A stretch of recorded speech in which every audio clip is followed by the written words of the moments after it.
오후에 본문 말씀은 역대기하 12장 13절입니다. 역대기하 12장 13절을 보겠습니다. 그리하여 르호보암 왕이 예루살렘에서 스스로 강해져서 치리하였더라. 르호보암이 치리하기 시작하였을 때 41세로 예루살렘에서 17년을 치리하였으니 그것은 주께서 자기의 이름을 두시려고 이스라엘 온 지파 중에서 택하신 성읍이더라. 그의 어머니 이름은 암몬 여인 나마더라 그랬습니다. 자, 잠시 기도하죠. 예, 예루살렘이라고 주제를 정했습니다.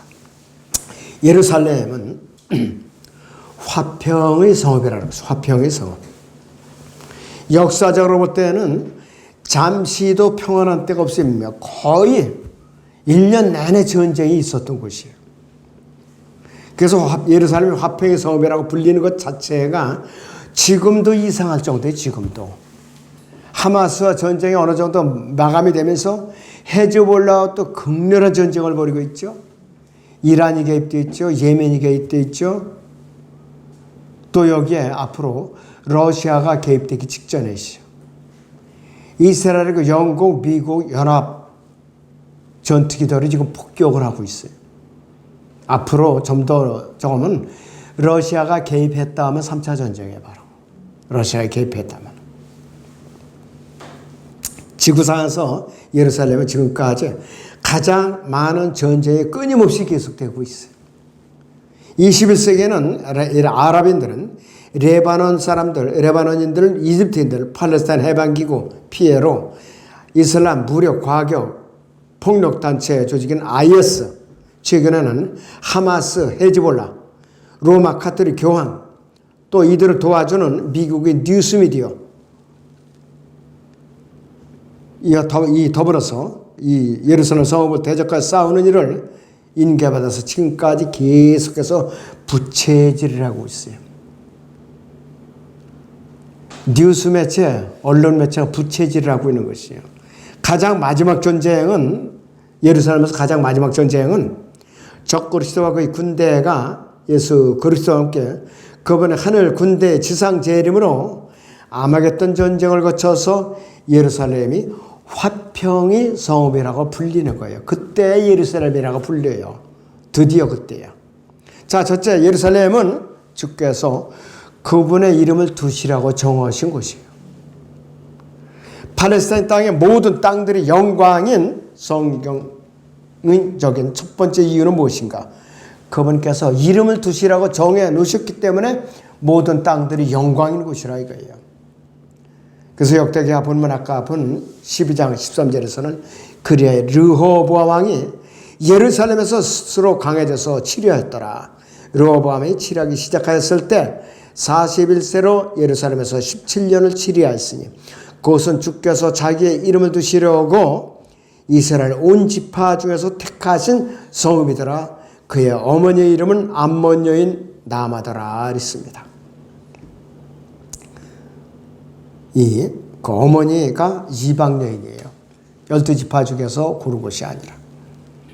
예수 그리스도께서 다윗의 보좌를 얻으실 것이라는 약속이 예수님이 탄생하기 전에 누가복음 1장 30절에서 34절에 예언이 되어 있어요. 누가복음 1장을 보시기 바랍니다. 자, 누가복음 1장을 보죠.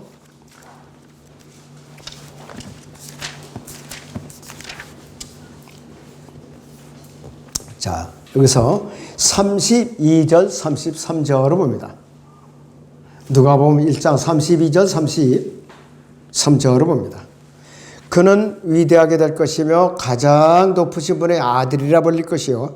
또 주 하나님께서 그에게 그의 조상 다윗의 보좌를 주실 것이며 그는 야곱의 집안을 영원히 통치할 것이요.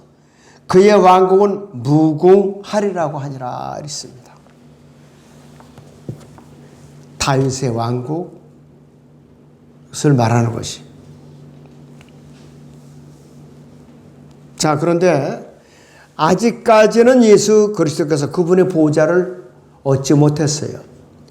아마겟돈을 재림해서 아마겟돈 전쟁을 치르고 이역 군대를 몰살시키고 또 피로 물든 팔레스타인을 대청소를 해야 돼요. 시신을 치우고 정화시키려 되면 7달이 걸린다고 그랬죠. 7달. 너무나도 더럽혀지기 때문에 정화시키고 나서 성전을 세우고 또 성전에 들어서 좌정하시면서 천년 통치가 시작되는 것입니다.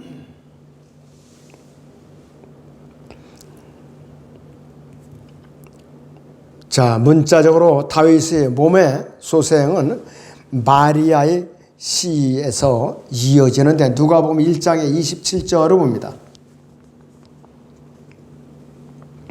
다윗의 가문의 요셉이라고 하는 남자와 정원은 한 처녀에게 가게 하시니 그 처녀의 이름은 마리아더라 했습니다. 왜 남자가 아니고 이제 마리아냐 이것이. 남자의 씨는 왜 관련이 될 수가 없는가?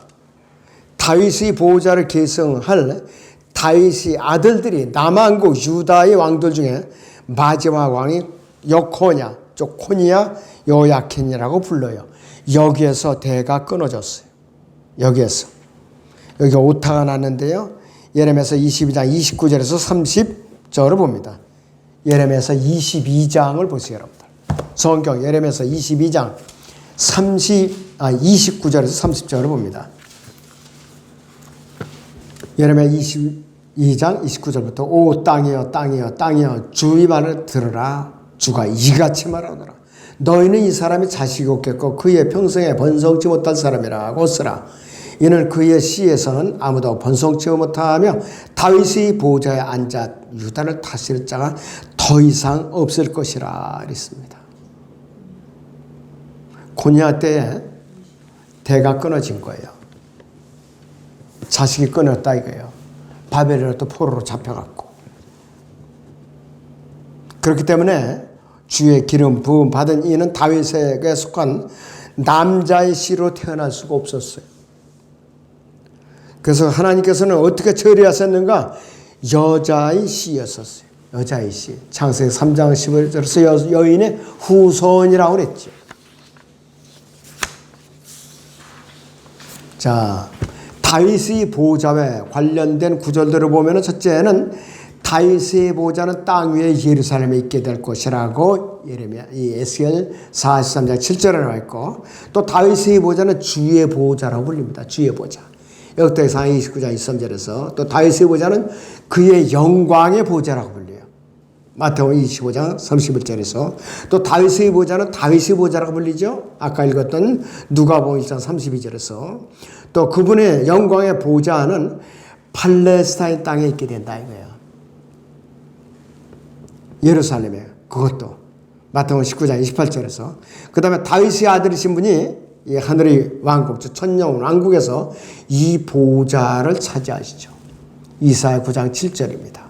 또 지상 천년 통치가 끝나면 부활한 다윗이 영원에서 이 보좌를 영원토록 차지해요. 그럼 예수 그리스도는 통치가 끝나고 어디로 가느냐? 셋째 하늘의 본래의 보좌로 돌아가셔요. 본래의 보좌로. 그렇다면 예수 그리스도께서는 처녀 마리아의 태만 빌렸어요. 그리고 성령께서 씨가 돼갖고 잉태를 시킨 거예요. 그래서 예수님이 성령으로 잉태된 겁니다. 누가복음 1장을 다시 보겠습니다.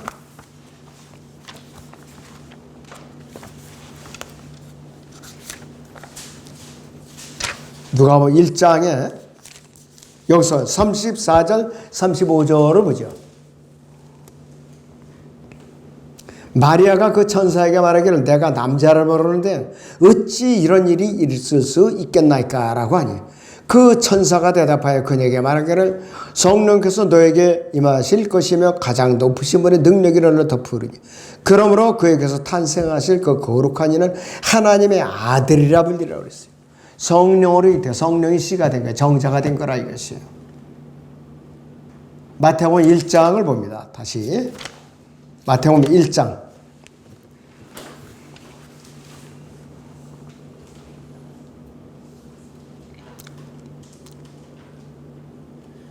20절을 보죠. 그러나 그가 이들을 생각하고 있을 때 보라 주의 천사가 꿈에 그에게 나타나 말하기를 너 다윗의 아들 요셉아 내 아내 마리아를 내게 데려오는 것을 두려워 말라. 그녀에게 잉태된 아기는 성령으로 된 것이라 그랬어요. 그녀가 한 아들을 낳으리니 그는 그의 이름을 예수라 하라. 이는 그가 자기 백성을 그들이 죄들에서 구원할 것이기 때문이라고 하더라 그랬습니다. 23절에 보라 한 처녀가 잉태하여 한 아들을 낳으리니 그의 이름을 임마누엘이라 하리라 하셨으니 이를 해석하면 우리와 함께 하시는 하나님이라 그랬습니다. 그 당시에요 정원한 사회면은 여자가 임신을 했잖아요. 그는 파혼을 할 수가 있어요. 그리고 돌로 쳐서 맞는 극형에 처할 수도 있어요. 그래서 성령으로 잉태된 것을 주의 천사가 말렸죠. 여기서 주의 천사는 누구냐? 가브리엘이에요. 하나님의 메시지를 전하는 천사. 그래서 특별히 마리아를 보호했던 것이. 그것이 창세기 3장 15절에 바로 여인의 후손이라 이거예요.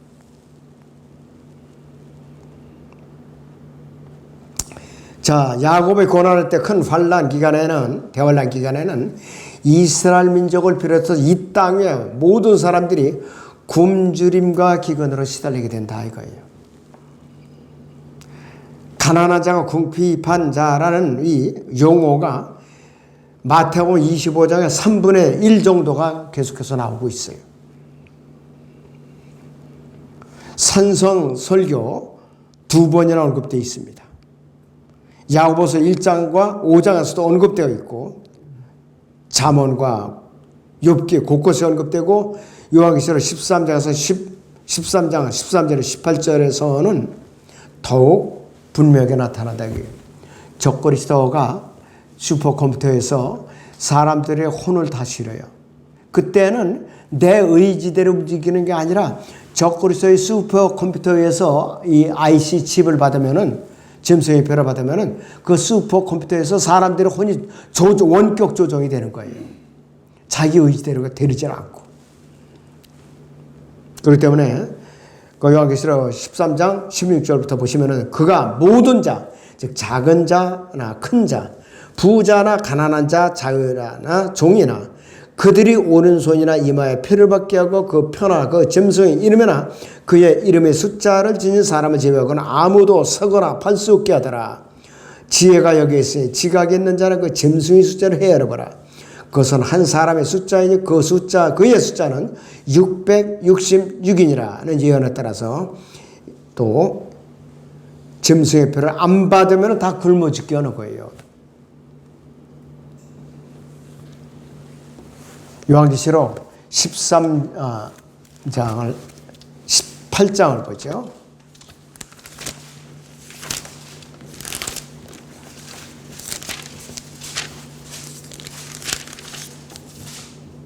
13절을 봅니다. 마지막 상품이 무엇인가? 계피와 향료와 향유와 유향과 포도주와 기름과 고운 가루와 밀과 짐승들과 양과 말과 마차와 노예들과 사람들의 혼들이라. 사람들의 혼들을 사고 파는 거야. 사고 팔아요. 짐승의 표를 받으면 이렇게 무섭게 되는 거예요. 그리고 짐승의 표를 받은 자들은 틀림없이 불못에 던져지게 되는 것이요. 자, 예루살렘은 어떤 곳인가? 주께서 처소로 정하신 곳이. 자, 주 예수 그리스도께서는 이 땅을 1000년 동안 직접 통치하실 동안에 시온산에 거하실 거라 이것이에요. 시편 2편 3절을 보죠. 시편 2편 3절을 봅니다.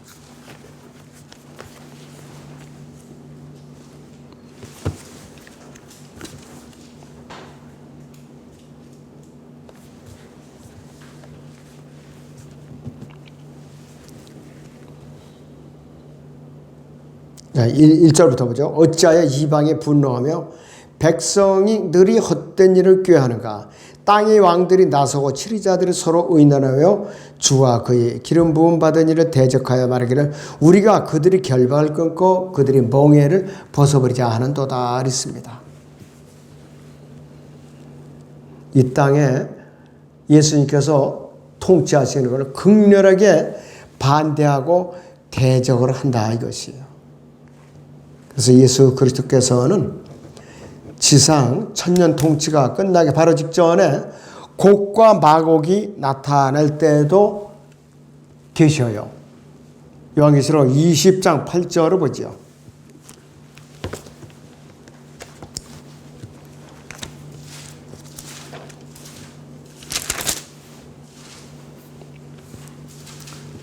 그 천년이 끝나면 사탄이 그의 감옥에서 풀려나 땅의 사방에 있는 민족들과 곡과 마곡을 미혹하려고 나가서 그들을 모아 함께 모아 전쟁을 일으키리니 그 수가 바다의 모래가 되리라 했습니다.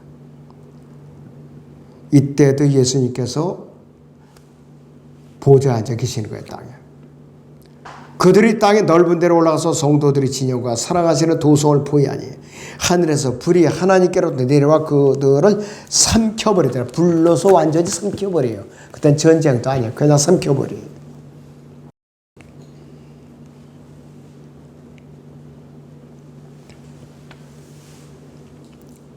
자, 주 예수 그리스도께서는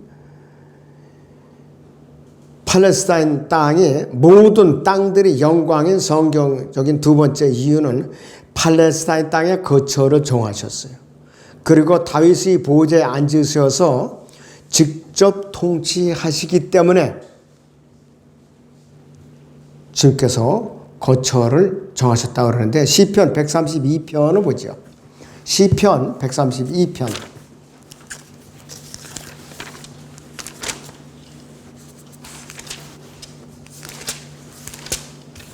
11절부터 보죠. 14절까지. 주께서 다윗에게 진실로 맹세하셨으니 변경하지 아니하시리라. 내가 네 몸의 소생을 네 보좌에 두리라. 네 자손들이 내가 그들에게 가르칠 때 언약과 내 증거를 지키면 그들의 자손들도 네 보좌에 영원토록 앉으리라 하셨도다. 주께서 시온을 택하시고 그의 처소로 삼고자 하셨도다. 이것은 나의 영원한 나의 안식이라. 내가 여기서 거하리니 이는 내가 그것을 원하였습니다. 그랬습니다. 그분이 시온을 택하시고 또 그분께서는 거처로 삼으실 거예요. 그것이 어디냐? 예루살렘이라 이거예요. 그리고 에스겔 48장 맨 마지막 절이죠. 35절 하반절에서는 그 날로부터 그 성읍의 이름이 주께서 거기 계시다가 될 것이다. 주께서 거기 계시다가 될 것이다 이것이. 그래갖고 히브리어 발음으로는 여호와 샴마라고 부릅니다. 여호와 샴마. 이대로 예언이 이루어진다 이것이에요. 에스겔 20장 6절에서는요. 내가 그들에게 내 손을 들어 올려 그들을 이집트 땅에서 내가 그들을 위하여 찾아내었던 땅, 즉 젖과 꿀이 흐르고 모든 땅들이 영광인 곳으로 인도하리라고 했던 그날에 이렇게 말씀을 하고 있습니다. 하나님께서 손을 들어 올려 서약하셨다는 이야기가 에스겔 20장에서만 7번 나와요. 7번.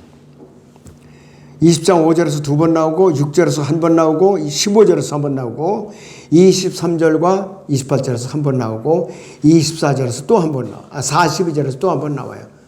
그래서 에스겔 20장에서만 7차례나 나와요. 손을 들어 올려라는 말이. 맹세하다라는 말이 히브리어로는 7을 행하다는 뜻인데 하나님께서 맹세하신 일은 반드시 어떠한 일이 일어나도 이루어진다 이거예요. 다시 말해서 하나님께서 7을 행한다고 말씀하셨다면 그것은 반드시 하나님에 의해 실행이 되는 일이라는 의미이고 하나님께서 내가 행하노라고 말씀하셨다면 곧 내가 7을 행하리라 또는 그 일은 7이 되리라 이 뜻이에요. 하나님께서 무슨 일을 행하신다. 일곱을 행하신다 이거예요. 그래서 하나님께서는 일곱 체계에 따라서 운행하셔요. 출애굽 당시에 젖과 꿀이 흐르고 모든 땅들이 영광인 것을 가르치면서 그들을 반드시 데려가겠다고 약속을 하셨어요. 그런데 이스라엘 백성들은 소망을 두지 않고 여전히 이집트에서 우상을 섬기고 바랐던 것이에요. 그러니까 민수기 11장에서 14절에 보면은 기껏 출애굽을 이제 하는 과정에서 우리가 이집트에 있었을 때는 오이나 여러 가지 멜론, 야채, 고기를 실컷 먹었을 텐데 이 광야로 끌어내서 우리를 다 죽이려고 작정을 했구나 이러면서 하나님이 대적을 하는 거예요. 그러니까 불평하는 머리로 하나님께서 아예 불살라서 태워버리셨죠. 불살라서 태워버린 거예요.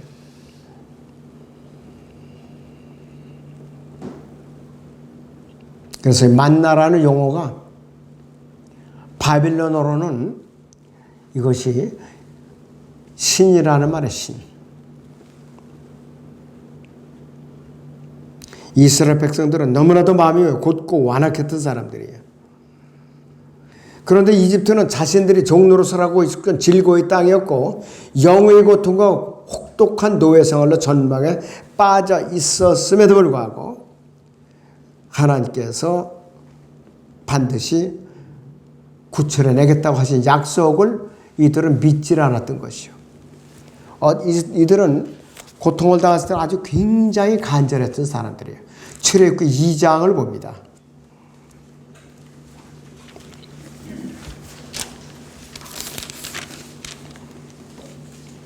출애굽기 2장에 출애굽기 3장을 봅니다.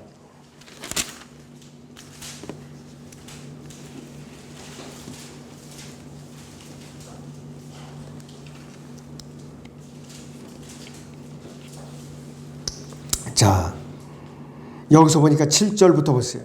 주께서 말씀하시기를 내가 이집트에 있는 내 백성의 고통을 분명히 보았으며 그들이 공사감독자로도 인한 그들이 부르짖음을 들었나니 이는 내가 그들의 슬픔을 알미라. 그들을 이집트인들의 손에서 구해내고 그 땅에서 그들을 인도하여 아름답고 넓은 땅 젖과 꿀이 흐르는 땅 즉 카나안인과 히딘과 아모리인과 프리스인과 히위인과 여부스인의 지역에 이르게 하려고 내가 내려왔노라 이렇게 말씀하고 있어요. 너무나도 고통스러우니까 이들이 울부짖었던 거예요. 근데 이들이 막상 모세와 아론을 보내서 출애굽을 해갖고 홍해를 건너자마자 불평을 시작한 거예요. 그것 때문에 신명기가 다시 기록됐어요. 하도 불평을 하고 우상을 섬기니까 저렇게 32장에서는 금송아지를 만들었고 이집트로 데려갈 우리의 신이라 하면서 제사상을 차려놓고 절을 하고 춤추고 이랬다 이거예요. 그래서 20세 이상은 다 죽였잖아요. 새로 태어난 20세 미만만 가나안 땅으로 들어갔죠. 새로운 세대가 된 거예요. 그래서 신명기라고 부른 거예요.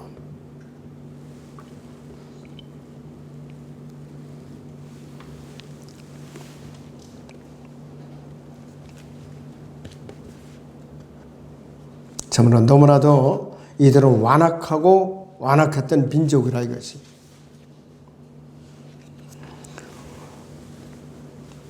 맨 마지막에 보시면은 선페이지 마지막 단락에 보시면은 함의 땅 이집트는 우상 숭배의 장소였어요.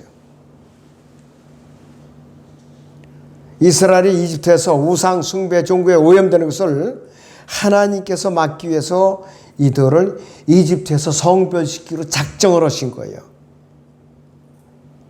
그래서 이집트를 떠난 뒤에 출애굽해서 광야에서는 이집트에서 물들었던 우상 숭배를 버리라고 하나님께서 계속 경고를 하신 거예요.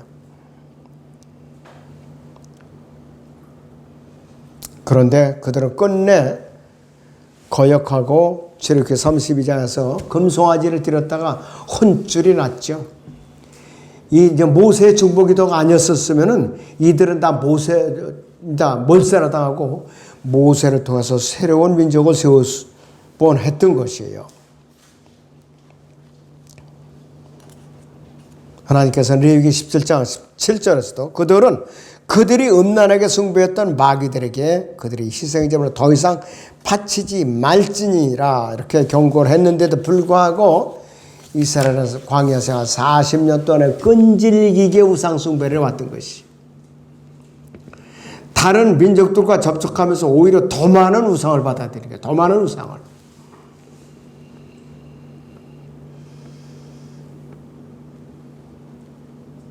이들은 출애굽까지 여호수아조차도 낡은 신발과 곰팡이 난 빵과 낡은 주머니를 위장을 해갖고 왔고, 여부수인들인가 그렇죠?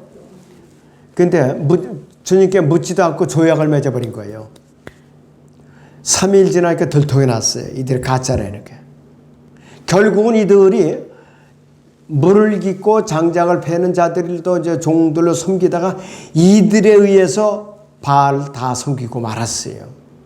그렇게 된 거예요. 조금이라도 틈을 보면 안 됐어야 되는 거예요.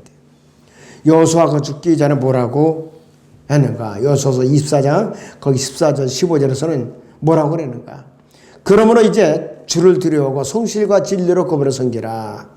너희 조상들의 하수 저편과 이집트에서 섬겼던 신들을 버리고 너희는 주를 섬기라.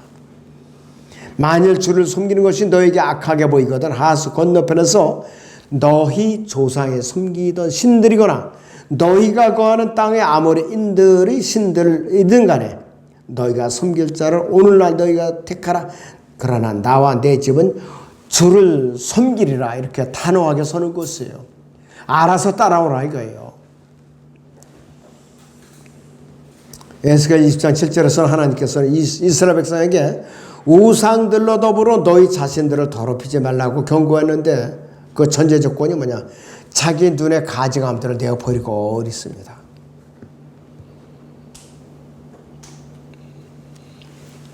이 시대에 구원받은 그리스도인들이라 할지라도요, 세상의 미련을 버리지 못하고 있는 사람은 세상이라는 우상 신들을 섬기고 있는 것과 똑같아요. 세상을 붙들고 있으면, 세상과 하나님 양다리를 거치고 있으면 우상 숭배자라 이거예요. 우상을 만들어서 섬기는 것뿐이 아니고. 그래서 이 우상이 두렵거나 우상을 믿을만 하다거나 해서 우상을 섬기는 사람들은 하나도 없죠. 왜? 눈의 정욕을 충족시키기 위해서 우상을 섬기는 거예요. 그래서 성경에서는 음행이라고 그러죠. 이걸 눈의 정욕을 충족시키는 것이 음행이라고 말합니다. 우상 숭배는 이처럼 마귀에게 마음을 빼앗긴 자들이 행하는 음행인데, 마귀에게 마음을 주어서 열리게 된 눈은 아무것도 진실을 볼 수가 없어요. 분별력이 없어지기 때문에. 그래서 진실을 보지 못하는 눈은 하나님을 보고도 두려워할 줄 몰라요. 하나님을 보고도 두려워할 줄 몰라요. 로마서 3장 18절을 봅니다. 성경 로마서 3장의 18절을 봅니다.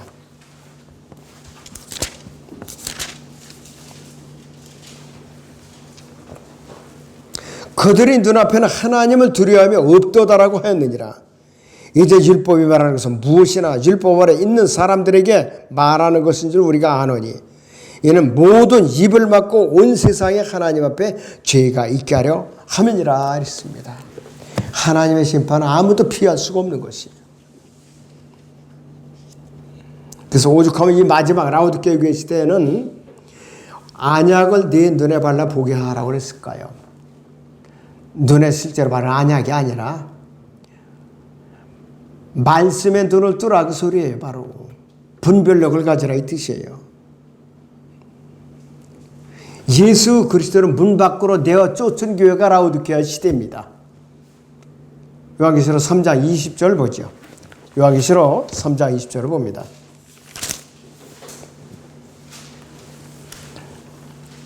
보라 내가 문 앞에 서서 두드리노라. 누구든지 내 음성을 듣고 그 문을 열면 내가 그에게로 들어가서 그와 함께 먹으며 그도 나와 함께 먹으리라 그랬어요. 그런데 많은 교회들이 예수님을 문 밖으로 내쫓은 교회도, 특별히 미국 같은 경우에 백인 교회에서 흑인 들어오면 보초를 쓰고 있다가 못 들어가. 이런 교회들이 바로 그런 대표적인 교회죠.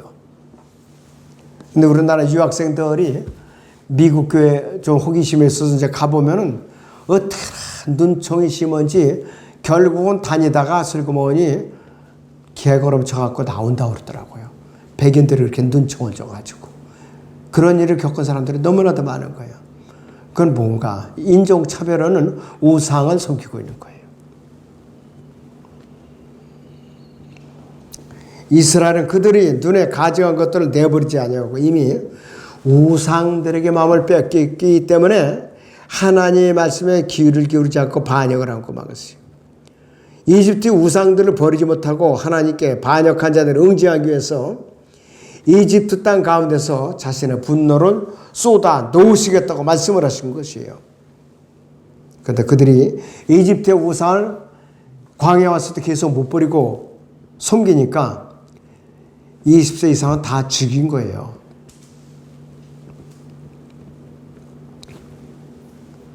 이 시대에 우리 그리스도인들이요, 거듭나고 나서도 세상에서 발을 빼지 못하고 세상을 향한 눈을 길어보내고 세상 것들을 사랑하면은 바로 우리를 세상 가운데서 응징한다 이 뜻이에요. 바로 징벌을 받는다, 징계를 받는다 이 뜻이에요. 바로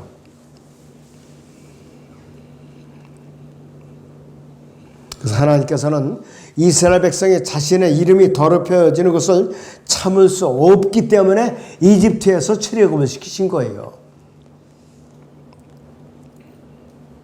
그런데 이스라엘은 지금까지도 하나님께서 그들에게 약속하신 젖과 꿀이 흐르는 모든 땅들이 영광인 것은 지금까지 더럽혀 오고 있어요.